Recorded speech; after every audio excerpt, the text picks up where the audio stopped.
Hello, আসসালামু আলাইকুম। আমি মোহাম্মদ অলিউল্লাহ। আমি সবার দৃষ্টি আকর্ষণ করতেছি, যত পুলিশ প্রশাসন আছে, ডিসিএসপি, হাই কর্মকর্তা, ডিআইজি, এসআই, আমি বিভিন্ন থানায় গেছি, আপনাদের বড় বড় হাই কর্মকর্তার বিরুদ্ধে কেস করেছি।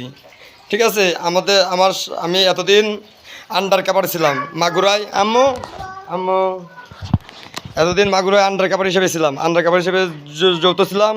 তো এতদিন আমি আমার পাওয়ার দেখাই নাই কোন পুলিশ অফিসার কীভাবে পুলিশরা ঘুষ খায়, মানুষ কিভাবে মাদক বাংলাদেশে ঢুকোয়, কিভাবে সে মাদক বিক্রি হয়, কিভাবে মহিলারা পুরুষে ঠকায়, কিভাবে পুরুষ নির্যাতন চলে, কিভাবে বাংলাদেশের ইসলাম বাংলাদেশের পুলিশ প্রশাসন হাই কর্মকর্তারা ইসলামের সাথে বেইমানি করে চাকরি পেয়ে, কীভাবে বাংলাদেশের দল দল ক্ষমতায় যায় ক্ষমতার অপব্যবহার করে, এই সব তদন্ত করেছি এতদিন। আমার সচিবালয়ের আমি সবচেয়ে বড় সচিব। হ্যাঁ, চাকরিকৃত। আমি এই মাসের শেষে, এই মাস শেষ আর মাত্র 30 দিন আছে। 30 দিন পরে আমি আমার ঢাকায় আমার অফিসে আমি ঢুকবো। ওইখান থেকে ওই যেদিনকে ওই অফিসে বসবো, ওই দিনকে ওই অফিসে বসেই এক স্পেশাল নিউজ কনফারেন্স হয়ে ওইখান থেকে বাংলাদেশের জনগণ আমার ডাইরেক্ট প্রেসিডেন্সিয়াল চেয়ারে বসায় দেবে। আমি বাংলাদেশের রাষ্ট্রপতি হব, আমি বাংলাদেশের প্রধানমন্ত্রী হব, আমার একার আন্ডারে সব থাকবে। হ্যাঁ, আমি বাংলাদেশের প্রধানমন্ত্রী, আমি বাংলাদেশের রাষ্ট্রপতি, আমি বাংলাদেশের উপদেষ্টা। ঠিক আছে, এবং আমি বাংলাদেশের প্রেসিডেন্ট। কথা কি বুঝতে পারিছি? আমার কাজের উপর জনগণ খুশি হয়ে জনগণ এটা দেবে। এবং ওইখানে সব সাংবাদিকরা থাকবে, যত সাংবাদিক আছে বাংলাদেশের সব সাংবাদিকের মালিকরা থাকবে, সাংবাদিকরা থাকবে। এবং বাংলাদেশের যত জনগণ আছে, যত স্কুলের টিচার আছে, সব ওইখানে স্পেশাল দাওয়াত দেওয়া থাকবে। প্রত্যেকটা জেলায় 3টে করে বাস দেওয়া হবে সব টিচারদের যাওয়ার জন্য, হেড টিচার। হ্যাঁ, এবং ওইখানে সব রকমের নিরাপত্তা ব্যবস্থা থাকবে। এবং বাংলাদেশের যত স্টুডেন্ট, সব স্টুডেন্ট যারা কলেজ লেভেলে এবং যারা লিডারশিপ পর্যায়ে আছেন, তারা ওইখানে চলে আসবে। এটা হচ্ছে কথা। এবং আমি আমার মাগুরা থানায় লিখিত দিয়েছিলাম আমার জীবন রিক্সে, কী জন্যে আমেরিকার বিএনপির আন্ডারে আমার জীবন এখন রিক্সে, কী জন্য আমি তখন দল করি না। বাংলাদেশের প্রেসিডেন্ট কোনো দল করে না, কোনো দল করতে পারে না। বাংলাদেশের প্রেসিডেন্ট একটাই দল করবে, সে হচ্ছে ইসলাম। লা ইলাহা ইল্লাল্লাহ মুহাম্মাদুর রাসূলুল্লাহ সাল্লাল্লাহু আলাইহি ওয়াসাল্লাম। এটা হচ্ছে বাংলাদেশের প্রেসিডেন্টের দল। প্রেসিডেন্ট যদি আওয়ামী লীগ করে, তার মানে আওয়ামী লীগ তার দলের জন্যই সে বিএনপিরে খেয়ে ফেলে দেবে, জামাতের খেয়ে ফেলে দেবে। আর বাংলাদেশের প্রেসিডেন্ট যদি বিএনপি করে, তার বিএনপির জন্যই সে আওয়ামী লীগকে খেয়ে ফেলে দেবে, বাংলাদেশের জামাত ইসলামকে খেয়ে ফেলে দেবে। তাহলে কোনো দল করা যাবে না। এক কথাই শেষ, প্রেসিডেন্ট কোনো দল করতে পারবে না। প্রেসিডেন্ট হবে সকল জনগণের বন্ধু। আওয়ামী লীগ করুক, বিএনপি করুক, জামাত করুক, শিবির করুক, ইসলাম করুক, হিন্দু করুক, খ্রিস্টান করুক, যে ধর্মেই করুক, সমস্যা নেই। প্রেসিডেন্ট সবার কাছের লোক। হ্যাঁ, কি ওরে বাবা, সবার চোখের মণি, তাই না আম্মু? প্রেসিডেন্ট হবে সবার চোখের মণি, বড় হোক ছোট হোক, নারী হোক পুরুষ হোক, প্রেসিডেন্ট সবার বাড়ি, সবার কাছের লোক, সবার বাড়ি, যে সবার সাথে খাবে, সবার সাথে গল্প করবে। এটাই হচ্ছে বাংলাদেশের প্রেসিডেন্টের দায়িত্ব। ওই বাংলাদেশের প্রেসিডেন্টের দায়িত্ব এই না যে শেখ মুজিবুর মারা গেছে আজ থেকে আরও 30 বছর আগে, ঠিক আছে, সেই মরা মানুষের জন্য হাজার হাজার কোটি টাকা মনে করেন কি রাখবে, ওই যে কী যেন কয়, বরাদ্দ রেখে করে দেও, বরাদ্দ রেখে ওই ডে জনগণ গরিব মানুষের না দিয়ে, মানুষ খাতি পাচ্ছে না, সে তার বাপের করবি। আবার মারা গেছে জিয়াউর রহমান, মানুষ খাতি পাচ্ছে না, জিয়াউর রহমানের পুজো করবি, এই জন্যই না। তাহলে সবাই বুঝতে পারিছেন। এবং সবাই যত কর্মকর্তা আছেন সরকারি, সবাইরে সিলেট দিয়ে বলতেছি, সবাই আপনার সঠিকভাবে দায়িত্বে লেগে যান।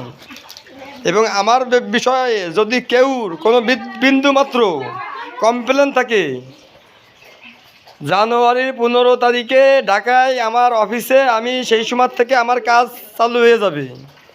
ঠিক আছে, ওই সময় আপনারা সবাই আমার অফিসে ওয়েলকাম।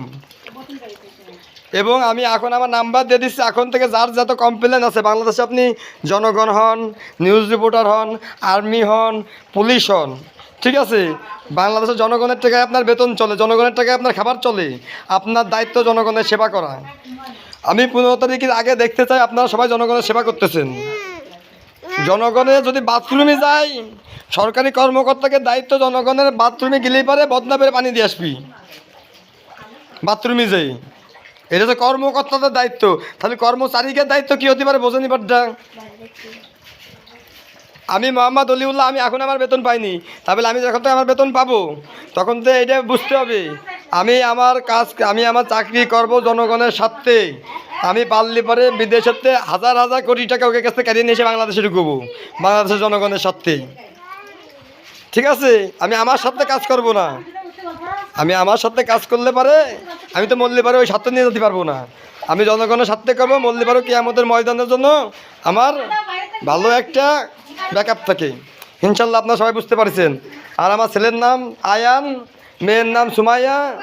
ঠিক আছে, এই দুইজনের জন্য আপনারা সবাই দোয়া করবেন। ছেলের মাদ্রাসায় পড়াই, ছেলের মাদ্রাসায় হাফেজ হতে পারে, আর মেয়ে ছোটো, মেয়েকেও সামনে মাদ্রাসায় পড়াবো, মেয়ের জন্য সামনে হাফেজ হতে পারে, আর মেয়ের জন্য একটা হাফেজ মাওলানা মুক্তি একটা জামাই পাই। ঠিক আছে, হ্যাঁ।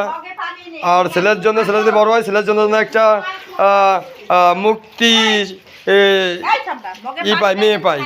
মূর্তি না হলে পরেও চলবে, পড়াশোনা না শিখলে পরেও হবে, একদম গরিব হলে পরেও চলবে, ফকির হলে পরেও চলবে, তাহলে সেজন্য নামাজ পড়ে। আর আমার ছেলের কথা মতো চলে, এরকমই আমি চাই। আমার ছেলের ইচ্ছা আছে পারলে পরে 4-5টা বিয়ে দেবো, বিয়ে দিয়ে ওর যেগুলো বউ আছে ওর বউরে ওর মা সব কিছু শিখিয়ে নেবে। ঠিক আছে, কারণ কি যে বেশি বেশি দায়িত্ব নিতে পারে সে হচ্ছে দায়িত্বমান লোক, আর যে একটা দায়িত্ব নিয়ে রাখতে পারে না সে হচ্ছে অবহেলাকারী, অবহেলাকারী। তাহলে তার ইসলামে কোনো মর্যাদা নাই, সম্মান নাই, দাম নাই। এখন আপনারা সবাই বুঝতে পারছেন। আর আমার সচিবালয়ে বাংলাদেশের সবার দায়িত্ব থাকলে, আর মাগুরার যারা আছেন, মাগুরা সবাইরে বলি আপনারা এতদিন আমার যে চেহারা দেখছেন, আমার যে রূপ দেখছেন, সেটা আলাদা রূপ দেখছেন। 15 তারিখের পর থেকে আপনারা ফাইনাল রূপ দেখতে পারবেন। মাগুরা ডিসি, এসপি, মাগুরার জজ কোর্টের জজের দৃষ্টি আকর্ষণকে বলতেছি, আপনাদের কাছে সব থানা কোর্টে যে থানায় যে আপনারা নেন, লিখিত দিয়েছি, লিখিত একটা সজীব, সবচেয়ে হাই সজীব, প্রশাসন হাই অফিসার যাই থানায় লিখিত দিয়েছে, জজ কোর্টে লিখিত দিয়েছে, সেইটা আবার ভিডিও রেকর্ডিং করে নিয়ে আইছে, সেইটা আবার আপনাদের জজ কোর্টে, ডিসি কোর্টে রেকর্ডিং থেকে গেছে।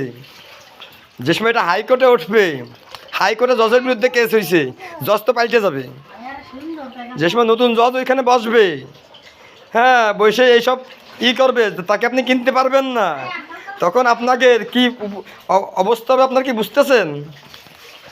আর এখন যত আছে সাংবাদিক আছে, আপনাদের দৃষ্টি আকর্ষণ করতেছি, একটা সচিবালয়ের হাই সচিব আপনাদের প্রত্যেকটা নিউজ রিপোর্টারের কাছে গেল, যাই কাগজ জমা দিল, লিখিত জমা দিল, আপনারা চুপ করে থাকো, আপনারা সেই লিখিত না নিয়ে, ঠিক আছে, আপনারা কোন কি এত বড় করতে পারবো না, নিউজ করতে পারবো না আমরা?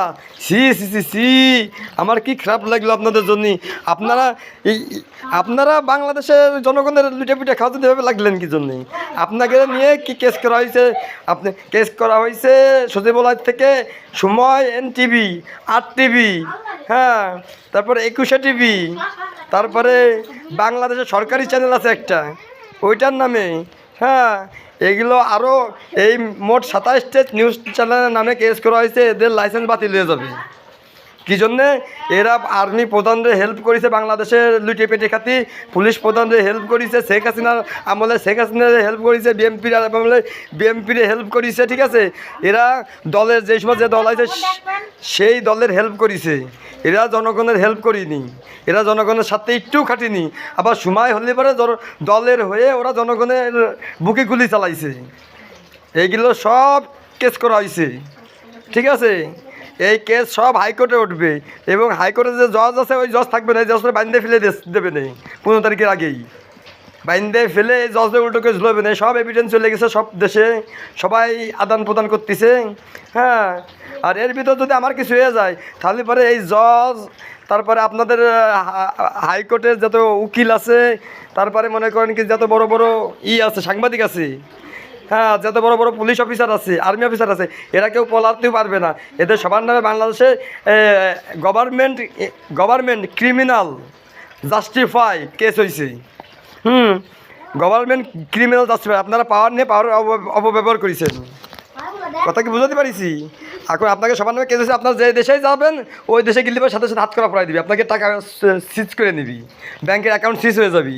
তাহলে সাবধান, আপনারা বাংলাদেশে তো কেউ বলায়েন না, ঠিক আছে? দেশেই থাকেন, দেশেই থাকেন, হ্যাঁ দেশে থাকে। আমি যতক্ষণ না বসি চেয়ারে ততক্ষণ আমার হেল্প করেন। আমি আমার চেয়ারে বসলি যার যা যা জানতে হবে ইনফরমেশন আমারে ফোন করবেন। আমার ফোন নাম্বার 017745222797, আর আমার আরেকটা নাম্বার 0186676047 আর Magura DC SP, Magura DIG, Magura জজ কোর্টের জজ, মাগুরা জজ কোর্টের সরকারি উকিল। আপনারা তো অবশ্যই এমার্জেন্সিভাবে আমার ফোন করবেন, এগুলো আপনাদের দায়িত্ব, ঠিক আছে?